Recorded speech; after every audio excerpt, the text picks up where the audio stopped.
বিএনপির vice chairman ও নোয়াখালী ৪ আসনের সংসদ সদস্য মোহাম্মদ শাহজাহান বলেছেন, নোয়াখালীর প্রধান সমস্যা জলাবদ্ধতা, যা পরিকল্পিতভাবে খাল খননের মাধ্যমে কার্যকরভাবে নিরসন করা সম্ভব। সদর উপজেলার বারেক মুন্সির মোড়ে খাল খনন কর্মসূচির উদ্বোধনী অনুষ্ঠানে প্রধান অতিথির বক্তব্যে একথা বলেন তিনি। বলেন, সঠিক পরিকল্পনা উদ্যোগ গ্রহণ করলে জলাবদ্ধতা সমস্যা আগামী ৩ থেকে ৪ বছরের মধ্যে আশীর্বাদে পরিণত হতে পারে। ২০২৫-২৬ অর্থ বছরে উপজেলার চরমটুয়া, নয় দাঁতপুর ও কালাদারাপ ইউনিয়নে ৪৩ দিনের কর্মসূচিতে ৭ কোটি টাকা ব্যয়ে ২৮ কিলোমিটার খাল খনন করা হবে বলেও জানান তিনি।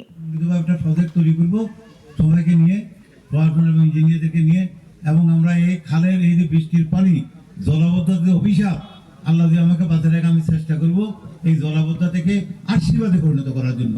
কারণ খালের পানি যদি আমি নিষ্কাশন করতে পারি, ঠিক মৌসুমে আটকাতে পারি, আমার